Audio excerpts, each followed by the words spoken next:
Hey everyone, it's your local emergency manager, and it's finally spooky season.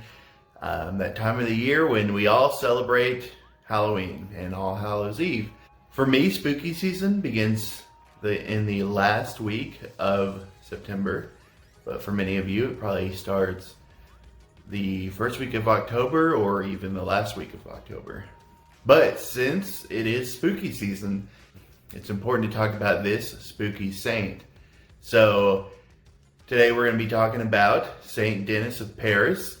Saint Denis of Paris is not the patron saint of Halloween, but I think there's a lot of evidence here that he could be. So this video is my petition to make Saint Denis of Paris the patron saint of Halloween.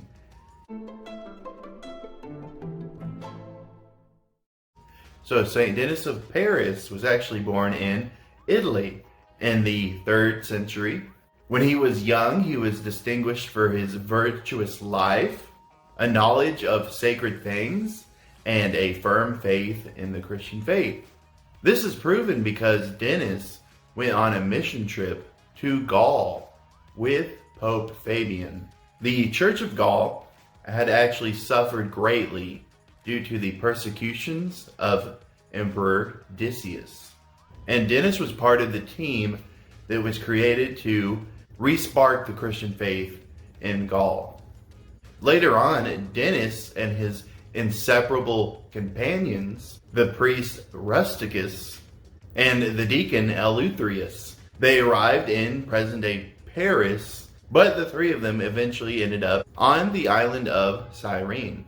On the island of Cyrene, Denis led in building a church where he would hold mass regularly.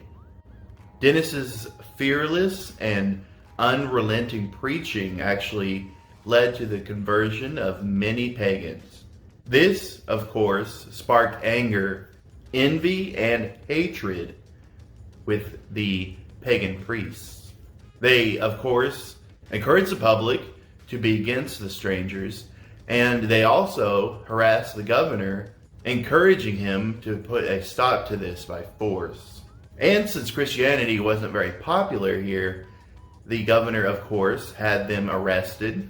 And while they were in prison, they were tortured, thrown to wild beasts, and lived, of course, burnt at the stake before they were ultimately beheaded on the Martyrs' Mountain in about the year 275.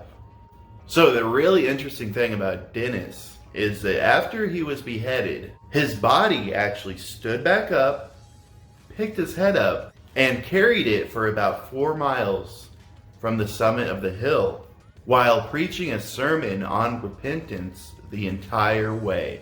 The spot where he stopped preaching collapsed and finally died. They erected a shrine in that spot, which was eventually made into a cathedral called the Basilica of Saint Denis. And this basilica became a popular burial place for the kings of France. There was another story that may or may not be true, that after he officially collapsed and died, they threw him into Cyrene, but he was later recovered and properly buried by his converts. Saint Denis is the patron saint of Paris. He is against frenzy, strife, ironically headaches, hydrophobia, and possessed people. His feast day is celebrated every year on October the 9th, and I believe that he should be made one of the patron saints of Halloween. Anyway guys, thanks for watching. I hope you liked the video.